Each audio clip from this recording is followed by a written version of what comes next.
विश्वरत्न Bodhisattva doctor Babasaheb Ambedkar, Priyadarshi महान राजा सम्राट अशोक, संत कबीर,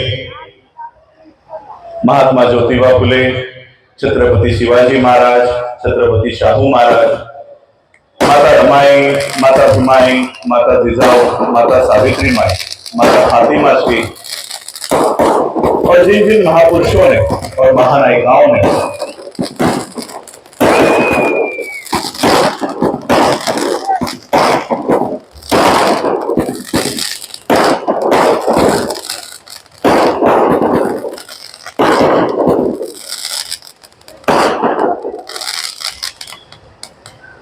जिन जिन महापुरुषों ने और महानायिकाओं ने हमारे हक और अधिकार की लड़ाई लड़ी, उन सभी महापुरुषों को, महानायिकाओं को मैं त्रिवार वंदन करता हूं, नमन करता हूं।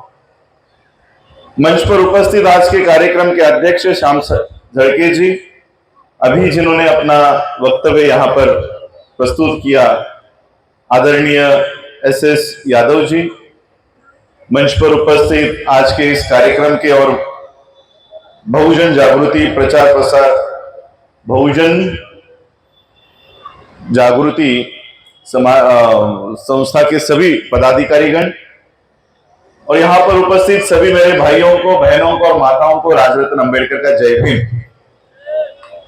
आप सभी लोगों से तुम्हा सगळ्यांकडनं एक विनंती मला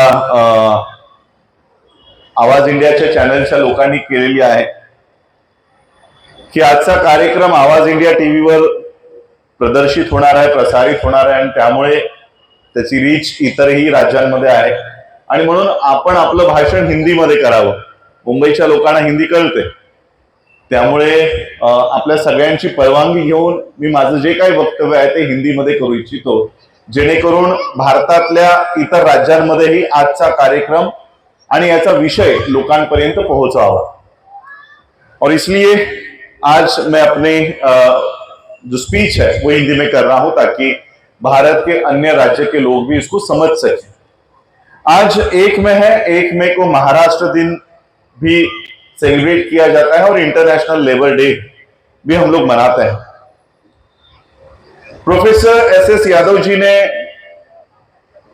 लेबर डे के बारे में बाबा साहब अम्बेडकर जी का योगदान बताया। रिजर्व बैंक ऑफ इंडिया की जिस ग्रंथ से स्थापना हुई, प्रॉब्लम ऑफ रुपी, उसका मराठी अनुवाद और उसकी सारी बातें भी प्रोफेसर एस यादव जी ने बताई और उन्होंने ये भी कबूल किया कि आज भी जाति व्यवस्था इस देश में है। अभी 12 मई को हम बुद्ध की जयंती इस देश में मनाएंगे और इसलिए मैं भी यही सोच रहा हूं कि बाबा साहब ने हम लोगों को बौद्ध ही क्यों बनाया, इसके ऊपर आज मैं अपना वक्तव्य रखूं ताकि 12 मई को जब आप बुद्ध की जयंती, बुद्ध पूर्णिमा मनाएं, तब ये बात आपके दिल में रहे कि हम ये जयंती क्यों मना रहे हैं। बाबा साहब अंबेडकर जी का ये लिखा हुआ, उनका लिखा हुआ ने उन्होंने दिए हुए सारे भाषण ये भारत सरकार ने, महाराष्ट्र सरकार ने राइटिंग एंड स्पीचेस के माध्यम से हम लोगों के सामने प्रस्तुत किए हुए हैं। ये आज भी चैत्यभूमि शिवाजी पार्क में जब 6 दिसंबर होता है तो लाखों करोड़ों रुपए के ये बिकते हैं। यही नजदीक मुंबई के चर्नी रोड प्रेस में भी अवेलेबल है। ये एक एक भाषण जो बाबा साहब का इसमें दर्ज है, लगभग 2-2, 3-3 घंटे तक बाबा साहब ने भाषण किया हुआ है जो इसमें दर्ज है। 15 अक्टूबर 1956 को बाबा साहब ने नागपुर के दीक्षा भूमि में ये भाषण जो दिया है वो इस बुक में है, वॉल्यूम 18 पार्ट 3। जब हम ये भाषण कंटिन्यूस पढ़ते हैं विदाउट एनी ब्रेक, अगर हम पढ़ते हैं तो लगभग 2 से 2.5 घंटे लगते हैं। सोचो, पढ़ने में अगर 2 से 2.5 घंटे लगते हैं हमारे जैसे लोगों को, तो बाबा साहब एट द एज ऑफ 66, 1956 में जो व्यक्ति अब 2 या 3 महीने में इस दुनिया में नहीं रहेगी, वो व्यक्ति खड़े होकर उन्होंने ये भाषण दिया होगा तो कितना देर लगा होगा। बाबा साहब ने लगभग 2 से 3 घंटे खड़े रहकर यह भाषण दिया है। यह भाषण हम घर में बैठकर, एसी के हॉल में बैठकर, रूम में बैठकर, सोफे पर बैठकर पढ़ने को तैयार नहीं है। बाबा साहब ने कड़ी ठंड में खड़े होकर यह भाषण नागपुर में दिया है। शरीर में प्राण नहीं है तब बाबा साहब ने भाषण दिया है। हम काजू बादाम खाकर भी ये भाषण पढ़ने को तैयार नहीं है। अभी बिहार में इलेक्शंस हो रहे हैं और उसी धरती पर अब जनगणना का, जाति जनगणना का अनाउंसमेंट हुआ है। अब जब जाति गणना होती है भारत में, सिखों को कभी सवाल नहीं पड़ता, क्रिश्चियनों को कभी यह सवाल नहीं आता, जैनों को कभी यह सवाल नहीं आता, उनके मन में यह सवाल नहीं आता, पैदा नहीं होता। वो सवाल आपको पैदा होता है। यह सवाल भारत के, महाराष्ट्र के बौद्धों में पैदा होता है और फिर सोशल मीडिया के ऊपर वो चर्चा, वो बहस चलती रहती है, जात लिहायची की नाही लिहायची आहे ना। जाती जनगणना आली की आमच्यामध्ये पहिला प्रश्न असतो की जात लिहावी की नाही लिहावी। पूरे भारत में, केवल महाराष्ट्र के ही नहीं, पूरे भारत के लोगों की यह समस्या होती है कि हमने जाति लिखनी चाहिए या नहीं लिखनी चाहिए। कल ही मैंने मेरे इंस्टा पे एक लाइव आके बाबा साहब का 25 नवंबर 1949 का भाषण कोट किया था। 25 नवंबर 1949 को बाबा साहब ने भारत को संविधान देते समय यह भाषण दिया है कि कास्ट इज एंटी नेशनल, जात राष्ट्र विरोधी है। यह हम लोगों को आपस में बंधुता निर्माण करने में रोकती है, एक दूसरे के प्रति मत्सर और द्वेष निर्माण करती है। इसको जितने जल्दी हो सके भारत के लोगों ने इसको खत्म कर देना चाहिए, इसका नायनाट कर देना चाहिए, नाश कर देना चाहिए, ऐसा बाबा साहब ने संविधान सभा के आखिरी भाषण में कहा। अब सोचो, जो बाबा साहब 25 नवंबर 1949 को भारत के लोगों को कह रहे हैं कि जातियां खत्म करो, यह तुम्हारे पतन का कारण है, यह इस देश के पतन का कारण है, वो बाबा साहब आपको बौद्ध बनाने के बाद जातियां लिखवाना चाहेंगे कि नहीं? अब तुमको मैं बौद्ध धर्म दे रहा हूं, बौद्ध होने के बाद जब जाति गणना के लोग आएंगे तो रिलीजन में बौद्ध लिखो और जाति में महार लिखो और अपनी एक नई पहचान बनाओ, बौद्ध महार। उसी तरह से चमारों ने अपनी नई पहचान बनानी चाहिए, रिलीजन में बौद्ध लिखना चाहिए और जाति में चमार लिखना चाहिए और एक नई पहचान कायम करो, बौद्ध चमार। उसी तरह से बौद्ध मातंग, बौद्ध ढोर। आज हमारी यहां पर बहुजन ये सभा चल रही है, कल को हमारी महाराष्ट्र में, भारत में नई नई सभाएं शुरू होंगी, बौद्ध चमारों का सम्मेलन, बौद्ध महारों का सम्मेलन। महार कहेंगे ये हमारा सम्मेलन है, हम बौद्ध चमार के सम्मेलन में नहीं जाएंगे। बौद्ध जाटव, बौद्ध गढ़ियारा, ये कई सारी जातियां हैं, भारत की जातियां हैं। महाराष्ट्र के लोगों को ये जातियां पता भी नहीं होंगी। और इसलिए आज मैं बाबा साहब के इस बुद्धिस्ट मूवमेंट को आपको समझाना चाहता हूं कि बाबा साहब ने ये धम्म आपको क्यों दिया है। ये बाबा साहब का रंगून में दिया हुआ स्पीच है। सारे स्पीचेस मैंने आज थोड़े से ओपन करके ही रखे हुए हैं। बाबा साहब कहते हैं, देखो अब बहुत लोग ये भी कहते हैं कि बाबा साहब ने हमें जो बौद्ध धम्म दिया वो मेडिटेशन करने के लिए दिया। बहुत लोग अब ये एक नया सेक्ट बुद्धिज्म में शुरू हो रहा है। कई यादव सर, कितीतरी बौद्ध विहारात मी असं चित्र बघितलं, तिथे आता बाबासाहेबांचे फोटोही नसतात, गोयंका गुरुजींचे फोटो लावलेले असतात आणि एक नवीन पंथ सुरू झालेला आहे, फक्त विपश्यना करायचं, केवळ विपश्यना। बाबासाहेबांनी आम्हाला बौद्ध धम्म दिला, तो विपश्यना करण्याकरिता अशा पद्धतीने आता एक विपश्यना करणारा वर्ग सुरू झालेला है। बौद्ध धम्म में विपश्यना उसका एक अंग है, इसको हम बिल्कुल भी इनकार नहीं करते, क्योंकि मैं वर्ल्ड के अलग अलग बुद्धिस्ट कंट्रीज में जाता हूं, हम उसको रिस्पेक्ट ही करते हैं। अब मैं 4 तारीख को वियतनाम में जाऊंगा, वहां पर लगभग 140 बौद्ध देशों के लोग वहां पर आएंगे। यूनाइटेड नेशंस की वो कॉन्फ्रेंस हो रही है और सारे बौद्ध देश वहां पर बौद्ध बुद्ध जयंती के लिए वहां पर हम सभी लोग इकट्ठा हो रहे हैं। अब अलग अलग देशों के लोग अलग अलग तरह से बुद्ध की जयंती वहां मनाते हैं। तो हमारा बुद्ध कौन सा है? यह बाबा साहब की 1954 में दिया हुआ रंगून का स्पीच। बाबा साहब लिखते हैं, I have to emphasise this because, मैं उससे पहली एक लाइन पढ़ना चाहूंगा। The preparation of Buddhist gospel.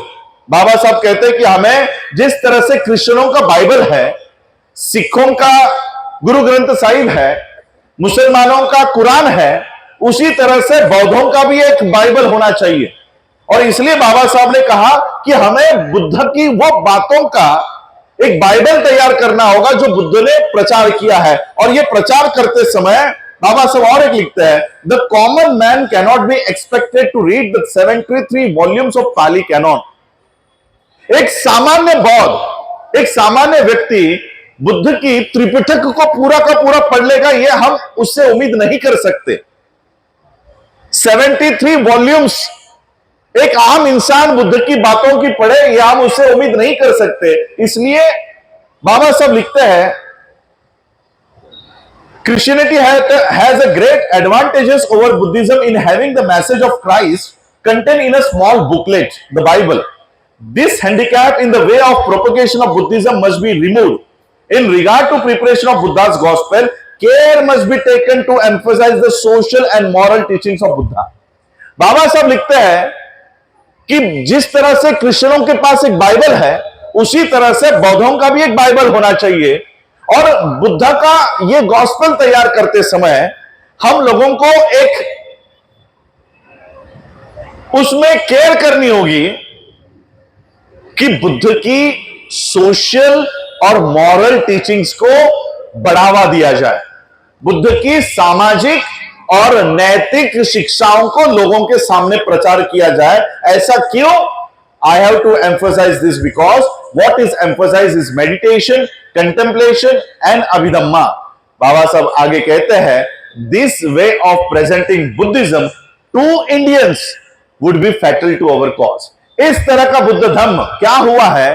Buddha के धम्म को प्रचार करने के लिए केवल अभिधम्मा, मेडिटेशन, विपश्यना यही बताया गया है। क्या बुद्ध ने कोई सामाजिक मैसेज नहीं दिया? क्या बुद्ध ने कोई नैतिक मैसेज नहीं दिया? हमें बुद्ध के सामाजिक और नैतिक मैसेज को लोगों के सामने प्रेजेंट करना होगा। अन्यथा इस तरह का बुद्धिज्म जो विपश्यना के ऊपर आधारित है, मेडिटेशन के ऊपर आधारित है, अभिधम्मा के ऊपर आधारित है, इस तरह का बुद्ध धम्म भारत के लोगों को, बौद्धों को नहीं, महारों को नहीं, चमारों को नहीं, मातंगों को नहीं, this way of presenting Buddhism to Indians, भारतीयों को इस तरह का बौद्ध धर्म प्रस्तुत करना हमारे हेतु के खिलाफ होगा, would be fatal to our cause, हमारे हेतु के लिए हानिकारक होगा। अब एक ही लाइन में बाबा साहब का पूरा बुद्धिस्ट मूवमेंट यहां पर खड़ी होती है। तो बाबा साहब का हेतु क्या है? बाबा साहब क्या कह रहे हैं? This way of presenting Buddhism to Indians would be fatal to our cause. Then what is our cause? आप लोग जो बौद्ध हुए हैं, बाबा साहब के पीछे पीछे बौद्ध हुए हैं, आप बौद्ध क्यों हुए? आपके घर में राम की मूर्ति थी, आपके घर में गणेश की मूर्ति थी, बस वो हटाकर हमने बुद्ध की मूर्ति लाई, बस इसके बाद हमें कुछ पता नहीं कि हमारा बौद्ध होने के पीछे का मूल हेतु क्या है। बाबा साहब ने बौद्ध होने का मूल हेतु उनके 1956 के भाषण में लोगों को 3 घंटे खड़े होकर समझाया है। वो हम घर पे बैठकर पढ़ने को तैयार नहीं है। पहले तो बाबा साहब ने आपको आपकी पहचान बताकर दी कि आप लोग हो कौन। बाबा साहब अपने ओपनिंग स्पीच में ही कहते कि मैं नागपुर में दीक्षा क्यों ले रहा हूं। बहुत लोग ये कहते होंगे कि बाबा साहब नागपुर में दीक्षा इसलिए ले रहे हैं क्योंकि वहां पर आरएसएस का हेडक्वार्टर है। बाबा साहब कहते हैं कि हम लोग आरएसएस को चिढ़ाने के लिए, उनको दिखाने के लिए बौद्ध धर्म की दीक्षा यहां नहीं ले रहे हैं। हम ये दीक्षा यहां पर इसलिए ले रहे हैं कि इसी नागपुर में नाग नदी बहा करती थी और उसी नाग नदी के किनारे पर हमारी बस्तियां थी, नाग लोग रहा करते थे। बाबा साहब ने एक पूरा का पूरा ऐसे लिखा हुआ है, हु वेर महार्स, महार पूर्वी कोण होते। म्हणजे आम्हा लोकांना बाबासाहेब आंबेडकरांनी आम्हाला आमची मूळ ओळख निर्माण करून दिली की तुम्ही लोक कोण आहात। आज अनेक मी ठिकाणी बघतो 1 जानेवारी आली की आम्ही सगळी लोक गाड्यांवर, बॅनरवर एक महार लाखांची हार, अशा पद्धतीचे आता ब्रीद वाक्य, घोषणाबाजी सुरू झालेली आहे। मी महार आहे असं सांगण्यामध्ये आता बऱ्याच लोकांना गौरव वाटू लागलेला आहे की मी महार आहे। त्या महार शब्दाचा अर्थ माहिती आहे का? ज्या 1 जानेवारीला भीमा कोरेगावच्या त्या विजय स्तंभाला आपण नतमस्तक व्हायला जातो, त्या विजय स्तंभावर किती लोकांच्या नावापुढे महार लिहिलंय माहिती आहे का? किती लोकांच्या नावापुढे महार आहे माहिती आहे तुम्हा लोकांना? त्या स्तंभावर एक भी व्यक्ति के नाम के आगे महार शब्द नहीं है। उस विजय स्तंभ पर जितने भी नाम लिखे हुए हैं सबके नाम के आगे नाक लिखा हुआ है।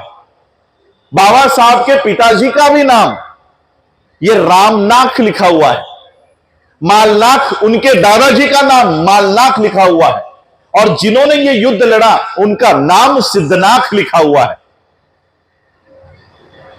किसी के नाम के आगे महार? राम महार, माल महार, सिद्ध महार, किसी के भी नाम के आगे महार नहीं है। बाबा साहब ने जब ये ऐसे लिखा कि हु वेर महार्स, बाबा साहब कहते हैं कि ये जो शब्द है महार शब्द, ये शब्द पुराणों में कहीं पर नहीं है, ये शब्द श्रुति में कहीं पर नहीं है, ये शब्द वेदों में कहीं पर नहीं है। इसका मतलब है ये शब्द पुरातन नहीं है, ये शब्द अभी अभी इस्तेमाल में लाया गया है। बाबा साहब कहते कि ये शब्द 10वीं सदी के बाद से इसका इन्वेंशन हुआ है, तो फिर हम पहले कौन थे?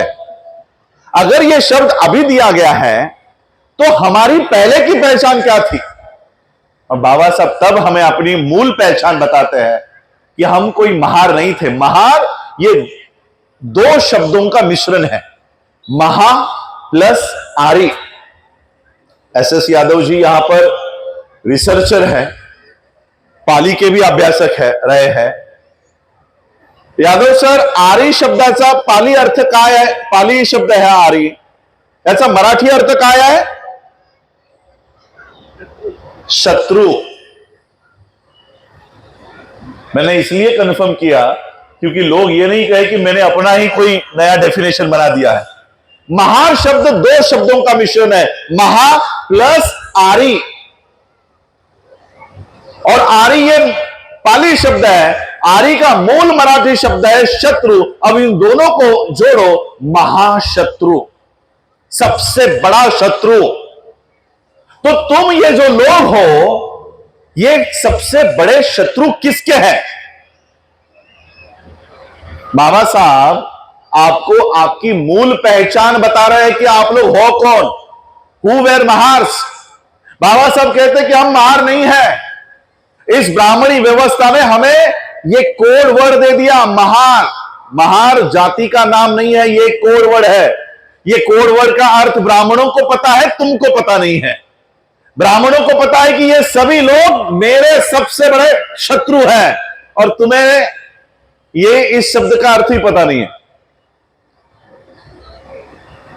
महार शब्द का अर्थ सबसे बड़ा शत्रु होता है, और बाबा साहब ने हमें अपनी मूल लड़ाई, आपको क्या लगता है अभी पहलगाम में हमला हुआ, उसके पहले पुलवामा में हुआ, अनेक आतंक के हमले होते रहते हैं। क्या इस देश की मूल लड़ाई हिंदू मुसलमान की है? क्या इस देश की मूल लड़ाई कांग्रेस बीजेपी की है? इस देश में कोई कांग्रेस बीजेपी में लड़ाई नहीं चल रही। बाबा साहब ने इस देश की मूल लड़ाई क्या है यह उसी समय जाहिर किया था। बाबा साहब का एक कोटेशन है, history of India is nothing but a moral conflict between Buddhism and Brahmanism. इस देश की लड़ाई दूसरी तीसरी कुछ नहीं है, बौद्ध धर्म और ब्राह्मणी धर्म, इन दोनों में का नैतिक संघर्ष है, इन दोनों में की लड़ाई है। और यह ब्राह्मणों को पता है। नाग लोग कौन हुआ करते थे पता है? ये वही लोग थे जो जब तथागत बुद्ध जब ध्यानस्थ बैठा करते थे तब ब्राह्मण तथागत बुद्ध की हत्या करने की कोशिश करते थे। हत्या करने के लिए वो प्लान्स करते थे।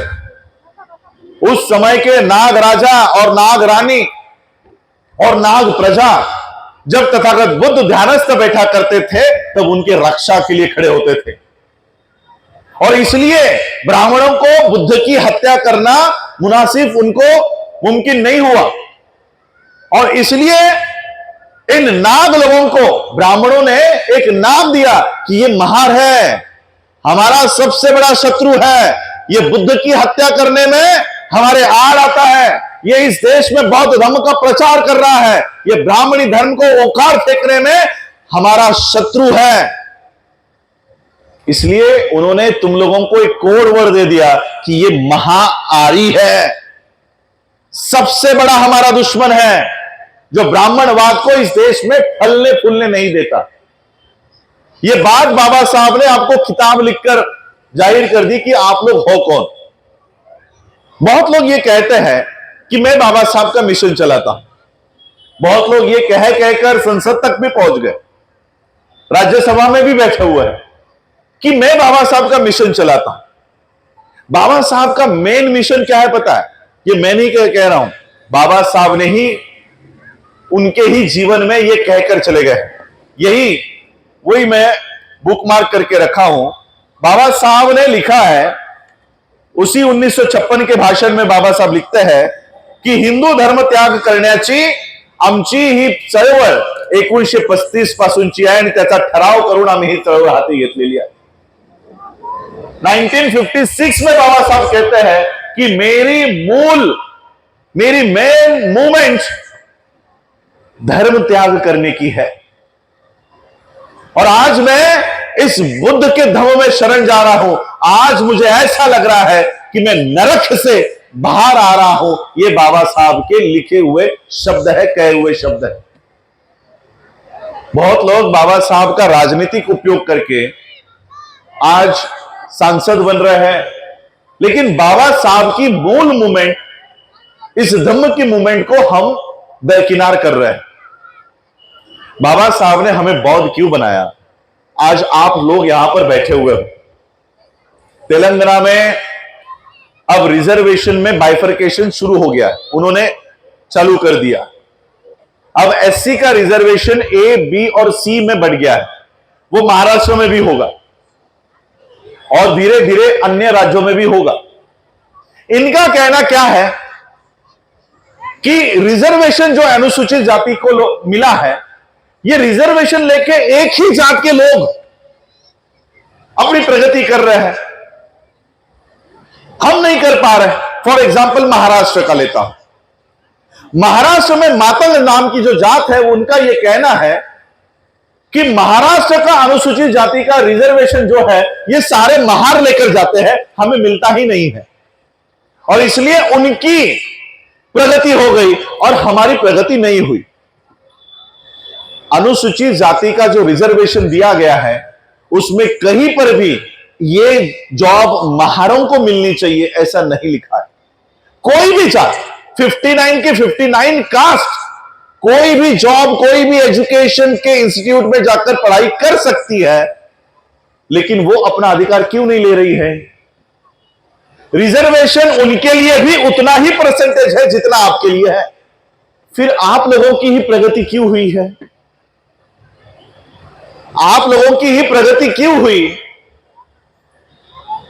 इस देश का मूल प्रगति जो आप लोगों ने की है, इसकी वजह रिजर्वेशन नहीं है।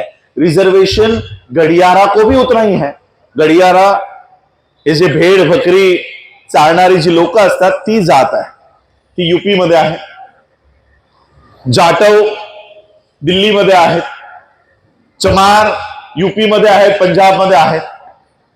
जो लोग बाबा साहब अंबेडकर जी के नक्शे कदम पर चलकर उनके पीछे पीछे बौद्ध हुए, आज उनकी प्रगति देखने को मिलती है, लेकिन जो लोग बुद्धिज्म में नहीं आए उनकी प्रगति नहीं मिल रही। ऐसा क्यों? मैं आपको बाबा साहब के ही भाषण का एक उदाहरण देना चाहूंगा। बाबा साहब ने बौद्ध धर्म लेने के बाद क्या परिवर्तन हुआ है पता है आपको? जब बाबा साहब बौद्ध नहीं बने थे, आप लोग बौद्ध नहीं बने थे, तो हम लोग जातियों में बटे हुए थे। और मनुस्मृति कहती है कि केवल जात नहीं, जाति का विशिष्ट काम भी आप लोगों को करना होगा। आप लोगों को पता है कि महार जात का काम क्या हुआ करता था? किसी भी गांव में, किसी भी नगर में अगर कोई जानवर मर जाए तो उसको गांव के बाहर लेकर जाना, उसको साफ करना, उसके स्किन, ज्याला आपण कातडी म्हणतो, आतडे म्हणतो, हे विकणं, शिंग, केस, नख असं सगळं विकून त्याच्यावर उदरनिर्वाह करणं हे महारांचं काम। ये महारों का काम। चमारों का काम कि उसी मरे हुए जानवर का लेदर निकालकर उसको साफ करके जूते चप्पल बनाना, ये उनका काम।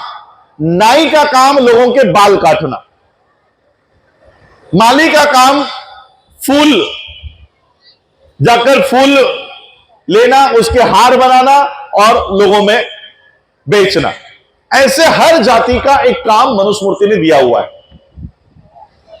जब तक हम बौद्ध नहीं थे, इन जातियों में थे। बाबा साहब लिखते हैं, कहते हैं कि हमारी स्त्री उस समय अगर कोई गर्भ धारण करती तो उसके सपने क्या होते थे पता है? एक चमार स्त्री का सपना होता था कि आज मेरा बच्चा मेरे पेट में है, जब ये बड़ा होगा, 20-25 साल का होगा, वो सामने के पेड़ के नीचे वो चमार मोची लोगों के जूते बनाता है, चप्पल सिलता है। वो बूढ़ा हो चुका होगा, वो मरने को आया होगा। जब मेरा बच्चा बड़ा होगा तब वो उस पेड़ के नीचे जाकर बैठेगा और लोगों के जूते चप्पल बनाने का काम मेरे बच्चे को मिलेगा। ये चमार के स्त्री का सपना होता था। नाई के स्त्री का सपना क्या होता था कि मेरा बच्चा आज मेरे पेट में है, सामने के पेड़ के नीचे वो नाई बैठता है, लोगों के बाल काटता है, जानवरों के बाल काटता है। जब वो बूढ़ा हो जाएगा तब मेरा बच्चा जाकर उस पेड़ के नीचे बैठेगा और लोगों के बाल काटने का काम मेरे बच्चे को मिलेगा। ये नाई के स्त्री का सपना हुआ करता था। अब बाबा साहब ने बौद्ध धर्म ले लिया और बौद्ध धर्म में आते हुए लोगों को 15 अक्टूबर 1956 को कहा कि इस धर्म में आते समय कैसे आना है? जिस तरह से अलग अलग नदियां एक महासागर में जाती है, महासागर में जाने के बाद कोई भी उस नदी का पानी अलग अलग करके नहीं बता सकता कि ये गंगा का पानी है, ये यमुना का पानी है या गोदावरी का पानी है। इस तरह से बौद्ध धर्म में आओ। मुझे अंधभक्त लोग नहीं चाहिए। इस बौद्ध धर्म में मुझे अंधभक्त लोग नहीं चाहिए। आना है तो ऐसे आओ। इस बौद्ध धर्म में आते समय तुम कौन से जाति से आए हो, कौन से धर्म से आए हो, इसका कोई इस धर्म से लेना देना नहीं होना चाहिए। बाबा साहब ने हमको उस समय इंस्ट्रक्शन दिया, जिस समय तुम बौद्ध धर्म में आओगे तो अपनी जातियां छोड़कर इस बौद्ध धर्म में आओ। इसका परिणाम यह हुआ कि महार जाति की स्त्री, चमार जाति की स्त्री, नाई जाति की स्त्री, माली जाति की स्त्री, गड़ियारा जाति की स्त्री जब बौद्ध बन गई तब उसके सपने क्या परिवर्तन हुआ पता है? सपनों में अब वही स्त्री क्या सपने देखने लगी कि आज मेरा बच्चा मेरे पेट में है, मेरा बच्चा आज मेरे पेट में है। जब ये 20 साल का हो जाएगा, 25 साल का हो जाएगा, तब तक सुप्रीम कोर्ट का जज रिटायरमेंट को आया होगा और जैसे ही वो रिटायर होगा मेरा बच्चा जाकर सुप्रीम कोर्ट के जज के कुर्सी के ऊपर जाकर बैठेगा। ये परिवर्तन हुआ डॉक्टर बाबा साहब अंबेडकर जी ने 1956 में आप लोगों को जो बौद्ध धर्म दिया, ये उसका परिणाम है। ये किसी रिजर्वेशन के माध्यम से आज हम आईएएस आईपीएस डॉक्टर इंजीनियर नहीं बने। आज हम रिजर्वेशन के माध्यम से नहीं, बुद्ध के धम्म के माध्यम से आईएएस आईपीएस डॉक्टर इंजीनियर बने। जिन लोगों को लगता है कि हम लोग नहीं बने, अरे आओ, ये बुद्ध का धम्म तुम्हें भी स्वीकारता है। किसने मना किया आप लोगों को? लेकिन उसके लिए रिजर्वेशन में ए बी सी डी करके और अनुसूचित जाति को विभाजित करना, यह कहां का न्याय है? पहले से ही तुम लोग विभाजित हो, पहले से ही विभाजित हो।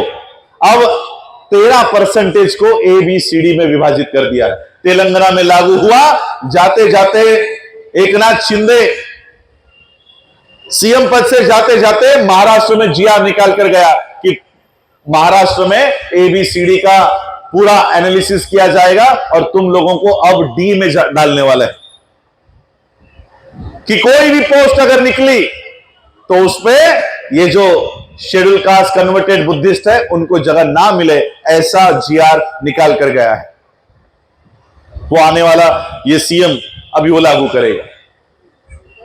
ये बात बाबा साहब को पता थी, ये बात बाबा साहब को पता थी। जिन्होंने ये स्पीच पढ़ा है, बाबा साहब कहते हैं कि किती वर्ष मिळणार आहे तुम्हाला हे आरक्षण? चंद्र सूर्य असेपर्यंत मिळणार आहे का? सूरज और चांद रहने तक ये आरक्षण तुम लोगों को मिलने वाला है क्या? नहीं मिलने वाला। आता ताईने गळ्यामध्ये एक मंगळसूत्र घातलंय, बाबासाहेबांनी हे उदाहरण दिलं, जो नवरा जगणारच नसेल त्याच्या नावचं मंगळसूत्र का घालावं? क्या कहते हैं बाबा साहब? मुझे भी एक मेरी बेटी है, कल को उसकी शादी मुझे करवानी हो और मुझे पता है ये लड़का 10 दिन में मरने वाला है, क्या कोई भी व्यक्ति अपने बच्ची की शादी उस लड़के से करवाएगा? क्या करवाएगा? नहीं करवाएगा। बाबा साहब यही कह रहे हैं कि जो पति जीने ही नहीं वाला, उसके नाम का मंगलसूत्र हम क्यों पहने?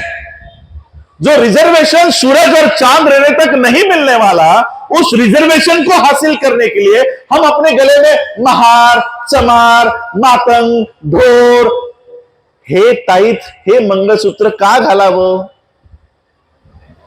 मीच दिले ना तुम्हाला, मीच मागतोय परत। और बाबा साहब क्या कह रहे हैं कि ये मत समझो कि बौद्ध होने के बाद तुम्हारा आरक्षण छीन जाएगा। अभी भी मेरे कोर्ट के जेब में सारे अधिकार सुरक्षित है। हमने बाबा साहब की उस कोर्ट को कभी खोलकर देखा ही नहीं कि क्या सुरक्षित है। ये बाबा साहब का फिर से मैं वो कोट आप लोगों के सामने पढ़ना चाहूंगा। बाबा साहब कहते हैं कि आता घरातल्या घरात, और उसमें ब्रैकेट में लिखा है भारत, खूब झालं, अब घर में बहुत हुआ। विश्व में जो मान है, बाबा साहब एक उदाहरण देते हैं कि प्रदेश में अगर राम की मूर्ति को बेचने के लिए रखा जाए तो कौन खरीदने वाला है? कोई नहीं खरीदेगा।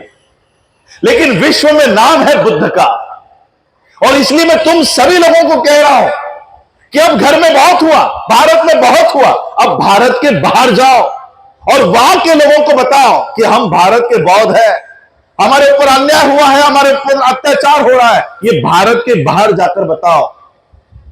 ये बात बाबा साहब आपको 1956 में कहकर गए।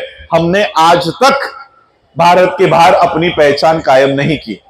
अब मुझे बताओ, भारत के बाहर कितने देश महारों का देश करके प्रसिद्ध है? क्या जापान महारों का देश है? मातंगों का देश है? क्या थाईलैंड, सिंगापुर, कंबोडिया, वियतनाम? इस पृथ्वी पर 138 देश आज बुद्धिस्ट कंट्रीज है, बुद्धिस्ट नेशन है। हम अगर आज महार, चमार, मातंग, ढोर, गड़ियारा, जाटव ऐसे लेबल लगाकर अगर अपनी पहचान बनाते हैं तो कोई भी देश आपको आमंत्रण नहीं भेजेगा। लेकिन जिस दिन हम इस देश में बौद्ध पहचान कायम करें, ये सभी देश तुम्हारे लिए रेड कारपेट डालकर स्वागत करने को तैयार होंगे। इतनी बड़ी ताकत बाबा साहब जाते जाते हमें देकर गए, इतनी बड़ी ताकत देकर गए। और इसलिए आज देखो, मैं और एक आपको बाबा साहब के ये स्पीचेस अवेलेबल है पूरे भारत में, कहीं से भी आप लेकर पढ़ सकते हो, इंटरनेट पे है। हम पढ़ नहीं रहे, पढ़ कौन रहा है पता है? तिवारी, त्रिपाठी, कुलकर्णी, जोशी, देशपांडे, ये सब पढ़ रहा है। बाबा साहब के स्पीचेस इस देश में ब्राह्मण पढ़ रहे हैं, लेकिन हमारे लोग नहीं पढ़ रहे। हमारे लोग बाबा साहब के मूर्तियों के पीछे लगे हुए हैं, हमारे लोग बाबा साहब के फोटो के पीछे पड़े हुए हैं, लेकिन बाबा साहब की इस किताबों को हम नहीं पढ़ रहे, हम नहीं पढ़ रहे। ये पढ़ रहे हैं कुलकर्णी, देशपांडे, और उन्होंने ये मेरे पास द बुद्धा फाउंडेशन नाम का एक फाउंडेशन है। ये फाउंडेशन आई एम बुद्धा नाम का फाउंडेशन है। इन्होंने विश्व में जाकर लोगों को बताया कि आई एम बुद्धिस्ट, मैं बौद्ध हूं। और इनके कार्यक्रम कहां पर है? इनके कार्यक्रम ह्यूमैनिटी टूर चल रहा है, यूनाइटेड किंगडम में है, जर्मनी में हो रहा है, नेदरलैंड में हो रहा है, कई सारे देशों में fund raising, global fund raiser concert भी हो रहे हैं। कई सारे देशों में इनके कार्यक्रम हो रहे हैं। ऑर्गेनाइजेशन का नाम है आई एम बुद्धा। इसका मतलब हिंदी में, मराठी में क्या होगा? मी बौद्ध है, मी बुद्धा है। अब वर्ल्ड के लोगों को क्या लगता है? भारत से ये फाउंडेशन हमारे पास आ रहा है, ये भारत के बौद्ध है, ये भारत के बौद्ध है, और पूरा विश्व इनको भर भर के फंड दे रहा है। इसके फाउंडर है पल्लवी जोशी, विवेक रंजन अग्निहोत्री। पल्लवी जोशी को तो आप लोग जानते हो, एक एक्ट्रेस हुआ करती थी पल्लवी जोशी।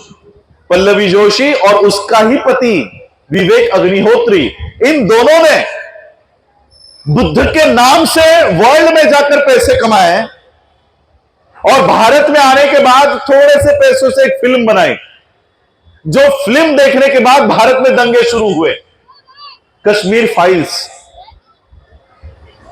पल्लवी जोशी, अनुपम खेर, विवेक अग्निहोत्री, यानी पैसे लाए बुद्ध से और यहां पर हिंदू मुसलमान के झगड़े के कार्यक्रम शुरू कर दिए। और इसलिए मैंने कहा कि इस देश की मूल लड़ाई हिंदू मुसलमान नहीं है, इस देश की मूल लड़ाई ब्राह्मणवाद और बौद्ध धर्म, ये मूल लड़ाई है। इस मूल लड़ाई से ध्यान भटकाने के लिए ये पहलगाम करते हैं, पुलवामा करते हैं, अनेक हत्याकांड करवाते हैं। क्यों? तो तुम लोग बुद्धिज्म की लड़ाई ना लड़ सको इसलिए। और इसलिए बाबा साहब जाते जाते आप लोगों को बुद्ध की राह दिखाकर चले गए। क्या जरूरत थी बाबा साहब को? संविधान देकर गए थे ना। अभी भी तो आप लोग यही कहते हो कि संविधान है, संविधान माझा बापाचा है, मेरे बाप का संविधान है, संविधान जब तक है तब तक हमें कोई हाथ नहीं लगा सकता। जौखेड़ा जब हुआ तभी भी संविधान था, अनेक हत्याकांड जब हुए तभी भी संविधान इसी देश में था। 1950 से लेकर 2025 तक क्या हमारे ऊपर अन्याय नहीं हुए, अत्याचार नहीं हुए? संविधान है ना। संविधान होने के बावजूद आप लोगों के ऊपर अन्याय हुए हैं, अत्याचार हुए हैं। यह बात मैं नहीं कह रहा हूं, यह बात बाबा साहब ने 25 नवंबर 1949 को जाहिर कर दी थी कि संविधान मैंने इतनी मेहनत से 2 साल 11 महीने 18 दिन तक पूरे वर्ल्ड के संविधान का निचोड़ करके मैंने इस देश को सबसे अच्छा संविधान तैयार करके दिया है, निर्माण करके दिया है। देश का संविधान अच्छा है, लेकिन बाबा साहब क्या कह रहे हैं? जिनके हाथों में मैं दे रहा हूं वो अगर गलत हो तो संविधान किसी भी काम का नहीं होगा। अब मुझे आप लोग अपने आप को ये सवाल करो, क्या आज जो लोग संसद में बैठे हुए हैं, क्या वो लोग सही मायने में देश को संविधान के ऊपर चला रहे हैं? क्या वो संविधान से प्यार करते हैं? क्या वो संविधान का इंप्लीमेंटेशन कर रहे हैं? जब संविधान का इंप्लीमेंटेशन ही नहीं हो तो संविधान आपकी रक्षा कैसे करेगा? संविधान लागू होगा तब तो आपकी रक्षा करेगा। जब संविधान लागू ही नहीं होगा तब आपकी रक्षा कहां होगी? जवखेड़ा हो, अनेक हत्याकांड हो, यह इस बात का प्रतीक है कि संविधान शून्यवत हो चुका है। जब आपके ऊपर अत्याचार होता है, इसी पवई में आपके नजदीक में ही 25 साल पुरानी आपकी बस्ती एक रात में तोड़ी गई, संविधान है ना? संविधान होने के बावजूद आपके घर पे बुलडोजर कैसे चल गए? इसका मतलब वहां पर संविधान का कानून लागू नहीं था। और यह बात बाबा साहब पहचान चुके थे कि 2500 सालों की गुलामगिरी से मैंने मेरे लोगों को बाहर निकाला है। इस संविधान के माध्यम से मैंने उनको सुरक्षा कवच दे दिया है। लेकिन सुरक्षा कवच अगर रहा नहीं तो मेरे लोगों का क्या होगा? यह सुरक्षा कवच ही नहीं रहा तो मेरे लोगों का क्या होगा? इनके ऊपर फिर से वो गुलामी ना आए, इसलिए बाबा साहब ने विपरीत परिस्थिति में बौद्ध धर्म अपनाया है। विपरीत परिस्थिति, क्या परिस्थिति थी? 1956 में बाबा साहब बौद्ध धर्म अपना रहे हैं अक्टूबर में, और फरवरी 1957 में देश के इलेक्शंस है। अब आपको पता है, हिंदुओं के वोट लेने के लिए हमारे लोग मंदिरों में जाने की मुहिम शुरू करते हैं। ऐसे हालात में खड़े होकर 22 प्रतिज्ञा कौन बोलेगा? बोलेगा कोई? 6 महीने में इलेक्शंस है और आज मैं हिंदू धर्म का त्याग कर रहा हूं ये बोलूं तो मुझे हिंदुओं के वोट्स नहीं मिलेंगे। क्या बाबा साहब के लिए बौद्ध धर्म स्वीकारना उस समय क्या अच्छी परिस्थिति थी? लेकिन फिर भी बाबा साहब ने बौद्ध धर्म अपनाया। आज मेरे कई सारे पहचान के साथी ऐसे हैं, बाबा साहब की मैं मूवमेंट चला रहा हूं ये कहकर संसद में भी पहुंच गए।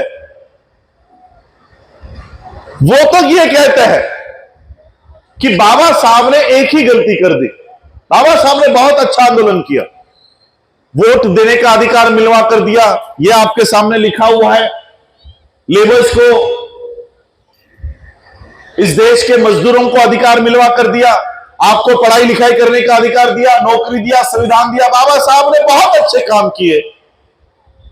उनका कहना है कि बाबा साहब से एक ही गलती हो गई कि बाबा साहब ने बौद्ध धर्म ले लिया।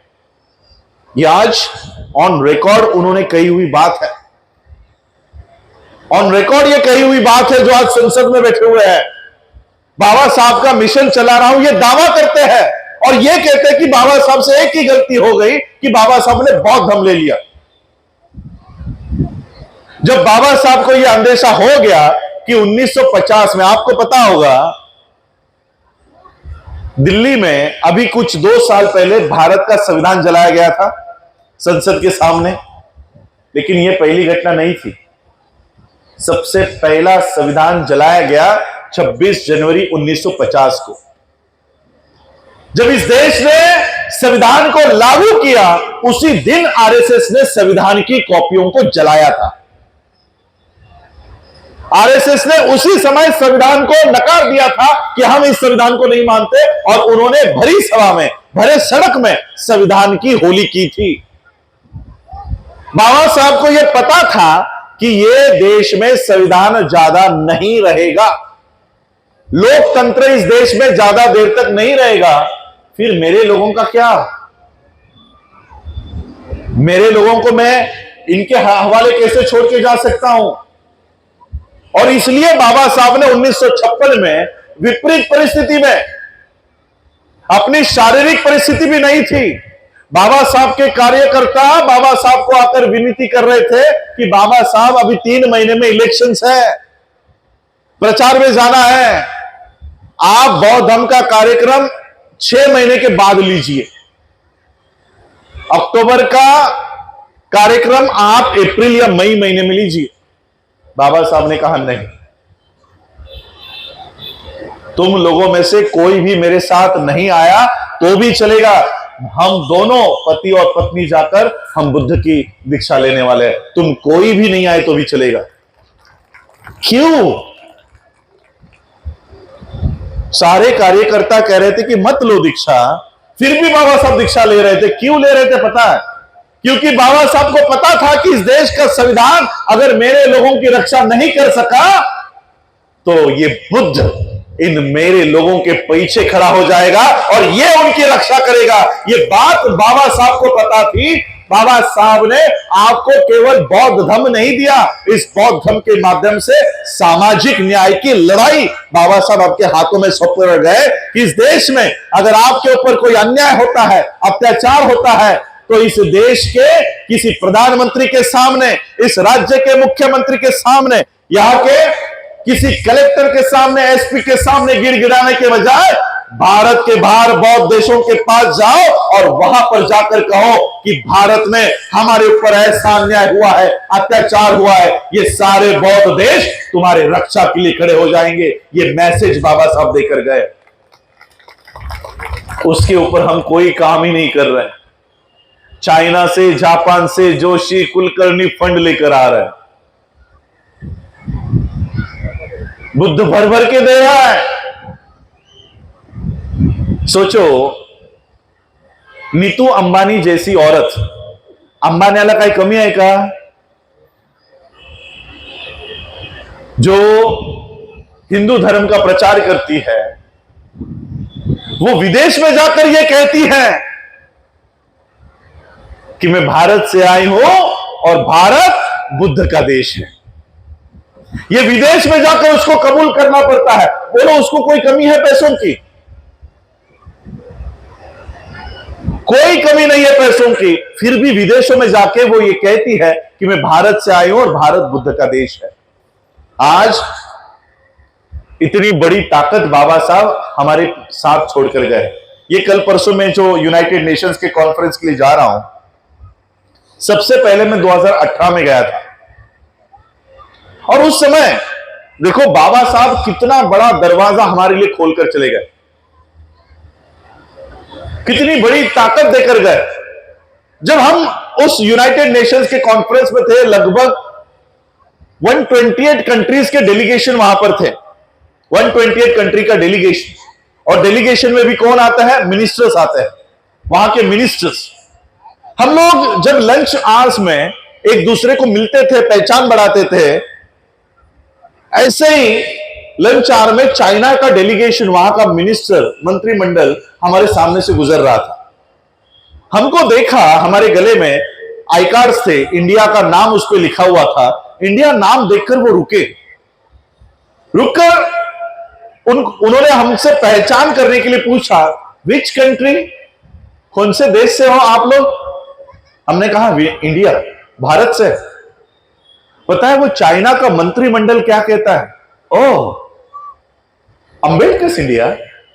आज भी इस देश की पहचान मोदी का या गांधी के भारत से नहीं, डॉक्टर बाबा साहब अंबेडकर जी के भारत से विश्व में होती है। क्यों होती है पता है?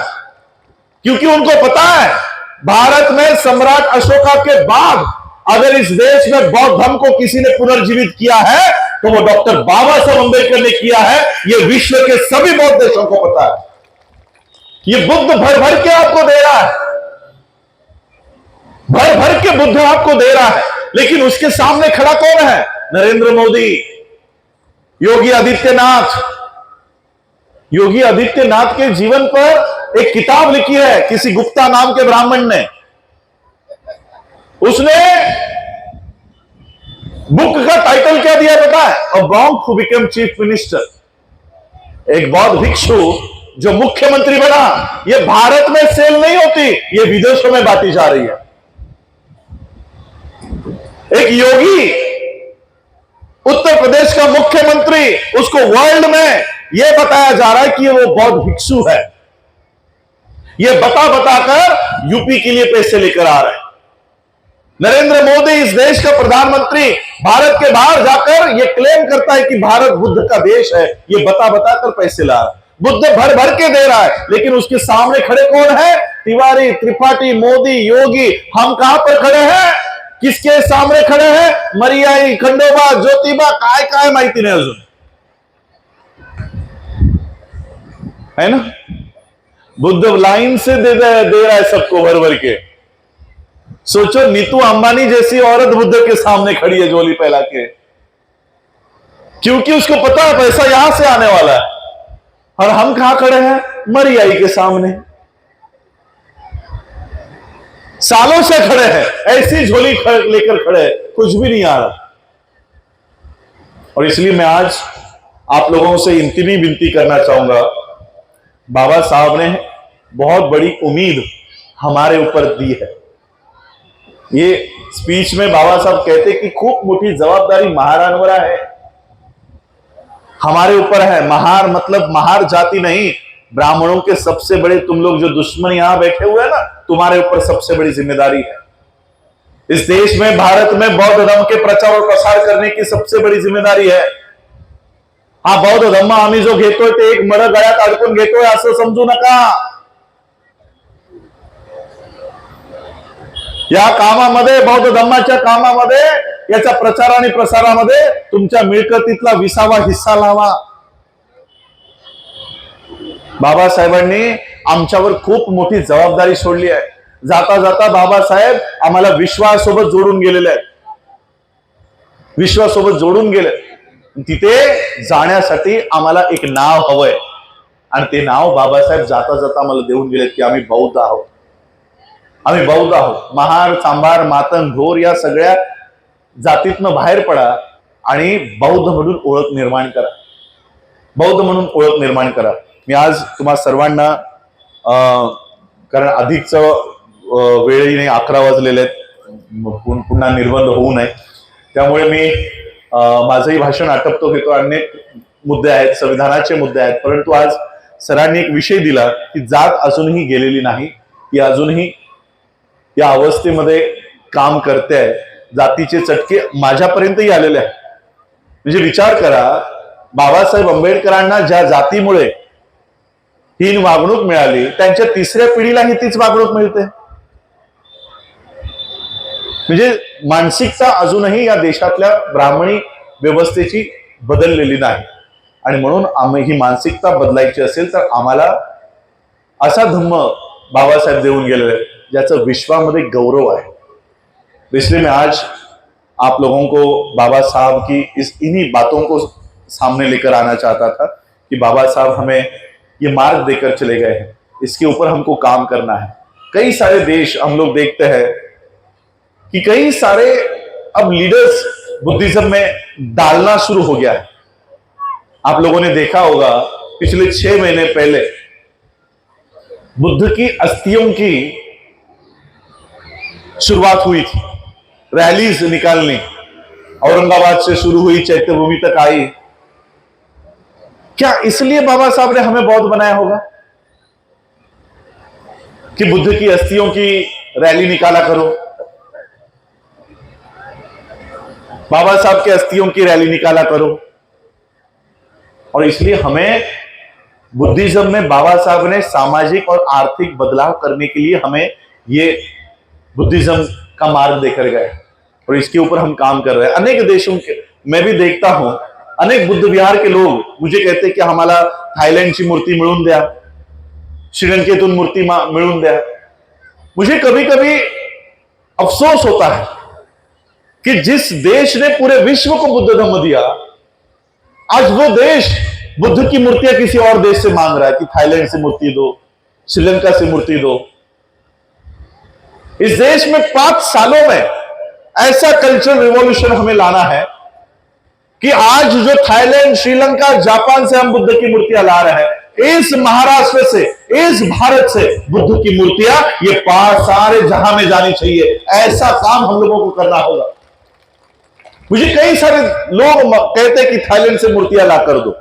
मैं कहता हूं कि मेरी मूवमेंट मूर्ति लाने की नहीं है, 2018 में जब वर्ल्ड फेलोशिप ऑफ बुद्धिस्ट के कॉन्फ्रेंस में मैं स्पीच कर रहा था, मेरा स्पीच सुनने के बाद सभी देश के लोगों ने मुझे वहां पर सराहना, मेरे स्पीच को सराहा, मेरे पीपीटीज, मेरी कॉपीज उन्होंने मांगी।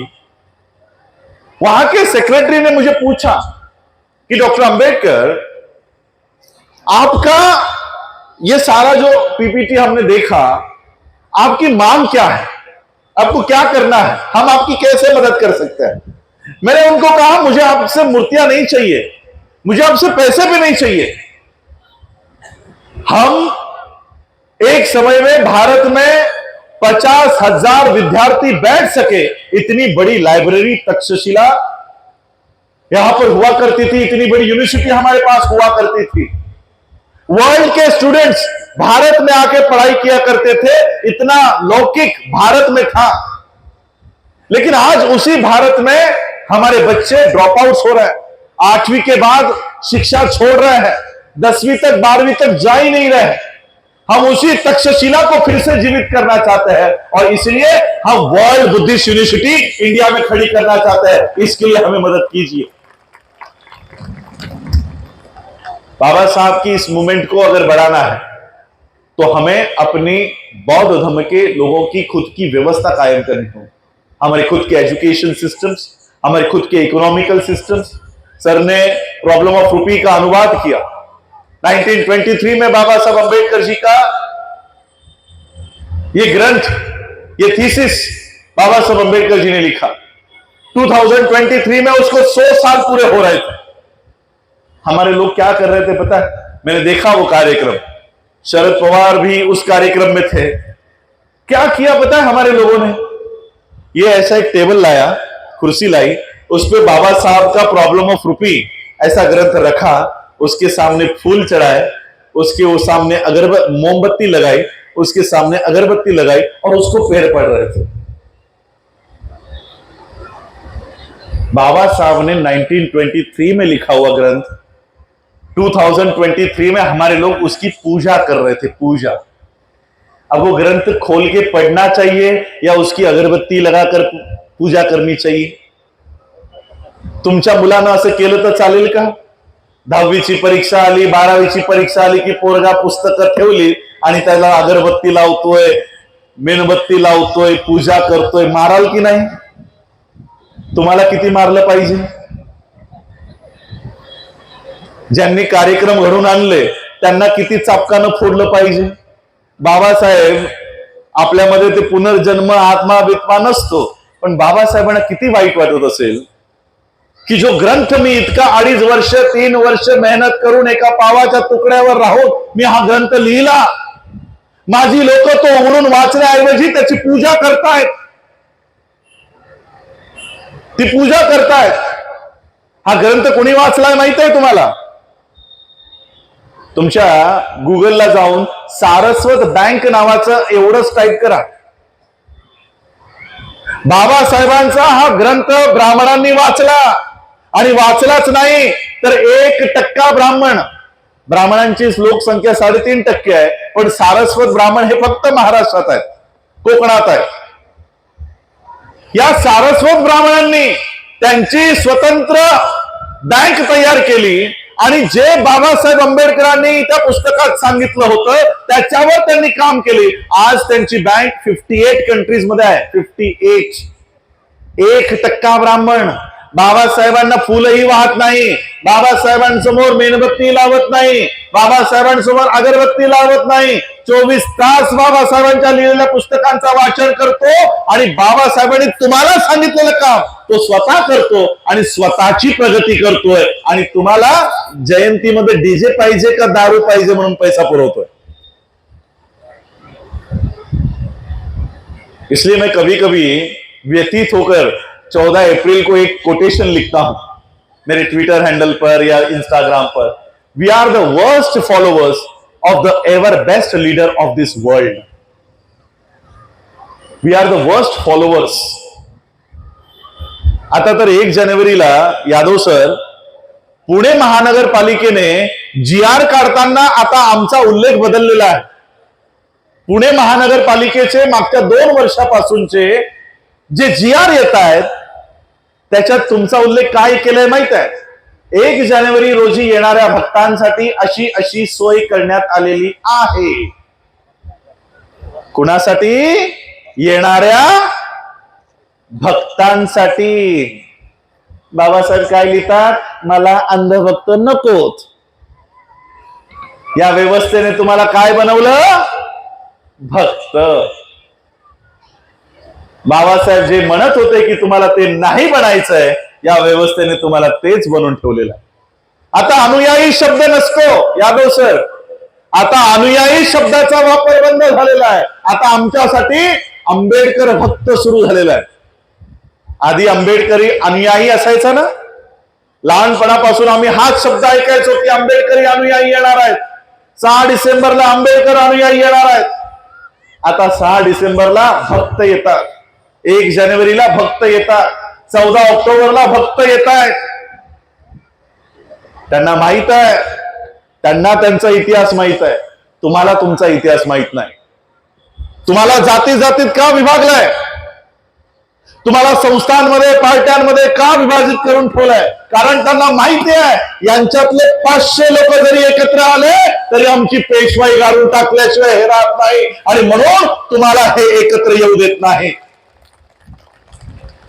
जाती सोडा, तुमचे 500 लोक एकत्र आले तर यांनी पेशवाई उलथून टाकली होती. हा इतिहास त्यांना माहित आहे, तुम्हाला माहित नाही. आणि म्हणून बाबासाहेबांनी सांगितलं होतं की जो समाज, जो कौम अपना इतिहास नहीं जानती वो इतिहास निर्माण नहीं कर सकती. बस मैं आज इतना ही कहना चाहूंगा.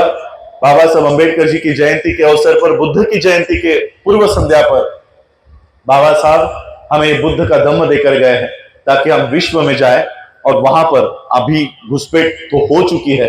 अब वहां पर जाकर हमें ये तिवारी त्रिपाठी ब्राह्मणों को बाहर निकालकर ये बताना होगा कि भारत का असली बौद्ध हम है, भारत के असली बौद्ध हम है, और इसलिए अपनी पहचान बौद्ध बनाओ. यही बाबा साहब को अभिवादन होगा. हमारे ये सारे जो महापुरुष दिख रहे हैं, ये सारे महापुरुष, इस देश में 2 ही लड़ाई चली है, बुद्धिज्म और ब्राह्मणिज्म की. ये सारे लोग बुद्धिज्म की लड़ाई लड़ रहे थे, सारे लोग. इसमें से एक भी ऐसा व्यक्ति नहीं है जो ब्राह्मणी धर्म के लिए लड़ रहा था. ये सारे लोग बुद्धिज्म की लड़ाई लड़ रहे थे. यही लड़ाई आप लोगों को समझनी होगी कि भारत की लड़ाई क्या चल रही है. History of India is nothing but battle between Buddhism and Brahmanism. इस बुद्धिज्म की लड़ाई के लिए आप लोगों को तैयार होना है. आपकी आने वाली जनरेशंस को आप लोगों को तैयार करना है. किसी भी स्कूल में, सिलेबस में, बुक में आपको बाबा साहब, बुद्ध, शिवाजी महाराज, फूले ये नहीं पढ़ाया जाएगा, वो आप लोगों को पढ़ाना होगा. बस इतनी बात कहकर मैं अपनी वाणी को विराम देता हूं. आप लोगों ने इतनी शांति से मुझे सुना, उसके लिए सबका आभार. यादव सर का आभार कि बहुत सालों के बाद में उनको मिला. आयोजकों का, खास करके श्याम झलके जी का मैं आभार व्यक्त करना चाहूंगा कि उन्होंने इतना अच्छा कार्यक्रम यहाँ पर आज आयोजित किया, बहुजन अन्याय अत्याचार निर्मूलन कृति समिति के माध्यम से. और आज इस समिति का 13th एनिवर्सरी भी है, वर्धापन दिन भी है. मैं मेरी ओर से, बुद्धिस्ट सोसाइटी ऑफ इंडिया की ओर से, मैं बहुजन अन्याय अत्याचार निर्मूलन कृति समिति के 13th एनिवर्सरी की भी मंगल कामनाएं आपको देता हूं. और इसी तरह से आप बहुजनों के लिए काम करें, बुद्धिज्म को बढ़ाने का काम करें, यही मंगल कामना करता हूं. धन्यवाद. जय भीम, नमो बुद्धाय.